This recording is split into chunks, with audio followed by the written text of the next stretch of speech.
कहानी की शुरुआत में हम जेना और उसके बॉयफ्रेंड जैमी को देखते हैं, जो कि जल्द ही शादी करने वाले थे। लेकिन एक दिन अचानक इनकी कार का एक्सीडेंट हो जाता है, जिसमें जेना के बॉयफ्रेंड की वहीं पर मौत हो जाती है। अब कहानी 3 साल बाद की दिखाई जाती है। यहाँ हम जेना की बेस्ट फ्रेंड रैनी को देखते हैं, जो उसे यहाँ वीकेंड ट्रिप पर लेकर आई है। जेना अभी तक उस हादसे को नहीं भूल पाई थी। यहाँ इस ट्रिप पर रैनी का बॉयफ्रेंड माइकल, जो कि एक नशेड़ी था, और उसका दोस्त इयान भी आए होते हैं। रैनी चाहती थी कि जेना पिछली बातें भुलाकर इयान से दोस्ती कर ले, क्योंकि उसने पिछले 3 सालों से किसी को भी डेट नहीं किया। यहाँ इयान भी जेना को देखते ही उसे लाइक करने लगता है। फिर ये चारों एक बोट पर बैठ जाते हैं और एक लेक साइड केबिन की तरफ जाते हैं। दरअसल ये केबिन इयान के अंकल वेड का था, जो यहाँ पर उन सभी का वेलकम करता है। वेड के पास एक डॉग बीयू भी होता है। फिर शाम को ये सभी लोग डिनर करते हैं, जहाँ जेना और इयान के बीच भी एक अच्छी बॉन्डिंग हो गई थी। तभी वेड उन्हें आज होने वाली एक बड़ी पार्टी के बारे में बताता है, जिसमें वो आज जाने वाला है, और साथ ही उसने इन चारों के लिए भी इनविटेशन पास ले लिया था। तभी डिनर के बाद वेड कुछ काम से बाहर चला जाता है, और वो उन्हें सीधा पार्टी में ही मिलने वाला था। अब क्योंकि अभी पार्टी में काफी टाइम था, इसलिए माइकल और इयान कहते हैं कि उन्हें यहाँ के सोना में जाकर रिलैक्स करना चाहिए, जिसे वेड ने ही बनाया था। वो दोनों पहले उसके अंदर चले जाते हैं। रैनी जेना को भी उसमें आने को कहती है, जिस पर जेना कहती है कि वो कुछ देर में वहां आ रही है। फिर जेना अपने कमरे में जाती है और फाइनली मूव ऑन होने का फैसला करती है। वो अपने गले में से एंगेजमेंट रिंग निकालती है और उसे अपने पिल्स के साथ रख देती है, जिसे वो लेती थी। इधर माइकल, इयान और रैनी पहले से उस सोना में आकर बैठ गए थे। तभी थोड़ी देर बाद जेना भी यहाँ आती है, जो अपने साथ 2 पानी की बोतल्स भी लाई थी। जबकि माइकल और इयान दोनों दारू पी रहे होते हैं। इयान जेना को बताता है कि ये पूरा रूम उसके अंकल वेड ने बनाया है, जिसे दिखाने के लिए वो थोड़ा पानी गरम रॉक्स पर डालता है, जिसमें ढेर सारी स्टिंग निकलती है, और ये रॉक्स नीचे लगे हीटर से गर्म होते रहते हैं। और इस सोना रूम के अंदर बाहर कोई भी लॉक नहीं होता, ताकि यहाँ पर कोई गलती से फंस न जाए। कुछ देर बैठने के बाद इस कमरे का टेम्परेचर काफी बढ़ जाता है और सभी के पसीने छूटने लगते हैं, जिस पर इयान कहता है कि उन्हें एक बार लेक में डुबकी लगाकर आना चाहिए। वो सभी भी इसके लिए तैयार हो जाते हैं और केबिन से निकलकर लेक में नहाने लगते हैं, जिससे सभी को ठंड लगने लगती है और वो वापस आकर उस गर्म सोना में बैठ जाते हैं। अब ये लोग 2-3 बार ऐसा ही करते हैं, लेकिन इस बीच माइकल कुछ ज्यादा ही ड्रिंक कर रहा था। साथ ही उसने गांजा भी फूंका होता है, जिसे उसे वेड ने दिया था, जिससे अब उसे नशा होने लगता है। रैनी उसकी यह हालत देखकर उस पर गुस्सा हो जाती है और सोना के अंदर चली जाती है। अब माइकल का मूड भी खराब हो जाता है और वो अनजाने में कुछ चीजें सोना के डोर के पास गिरा देता है। इधर इयान माइकल को लेने बाहर जाने लगता है, लेकिन रैनी उसे मना कर देती है और माइकल को उल्टा सीधा बोलने लगती है। अब रैनी का मूड भी खराब हो गया था, जिससे वो वापस अपने कमरे में जाने लगती है। लेकिन जब वो डोर ओपन करती है तो वो डोर ओपन नहीं होता। ये देखकर इयान भी उस डोर को खोलने की कोशिश करता है, लेकिन उससे भी वो डोर नहीं खुलता। ये देखकर जेना काफी घबरा जाती है, क्योंकि अब ये सभी हाई टेम्परेचर कमरे में फंस गए थे।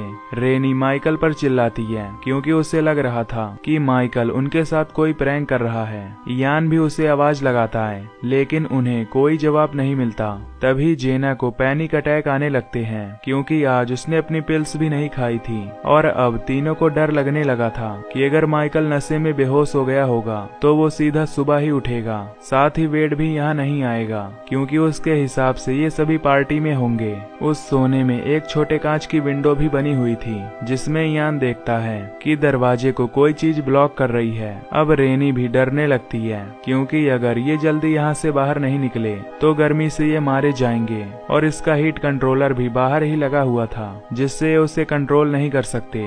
तभी रैनी एक चम्मच से उस कांच के विंडो को तोड़ने की कोशिश करती है, और इयान अपनी टॉवेल का यूज करके हीटर में से उस गर्म पत्थर को बाहर निकाल लेता है, पर वो पत्थर काफी गर्म था। फिर ये अपने पास पड़ी पानी को थोड़ा थोड़ा पी लेते हैं और बाकी पानी से उस पत्थर को ठंडा करते हैं। अब ठंडा होने के बाद इयान उस पत्थर से विंडो को तोड़ने लगता है, जिसमें इयान को काफी चोट भी लग जाती है, पर किसी तरह वो उस विंडो को तोड़ देता है। वो तीनों मदद के लिए चिल्लाते हैं, पर उनकी आवाज कोई भी नहीं सुनता।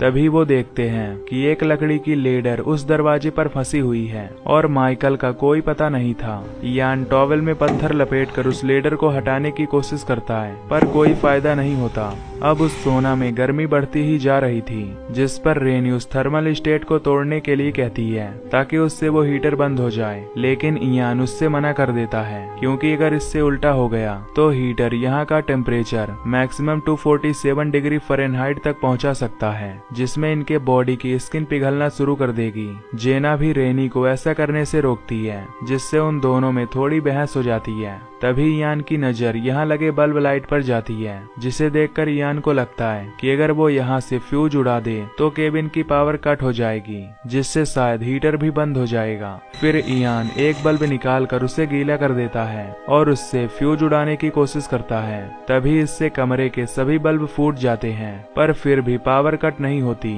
और पसीने से भीगे होने से इयान को भी जोर से शॉट लगता है, जिससे वो कुछ देर के लिए बेहोश हो जाता है। अब अंधेरा होने से इनकी हालत और भी खराब होती जा रही थी। कुछ देर बाद इन्हें बाहर से बीयू के भौंकने की आवाज आती है, जिसे सुनकर वो लोग उसका नाम लेकर चिल्लाने लगते हैं, जिससे बीयू समझ जाता है कि ये लोग मुश्किल में हैं, लेकिन वो कुछ भी नहीं कर सकता था।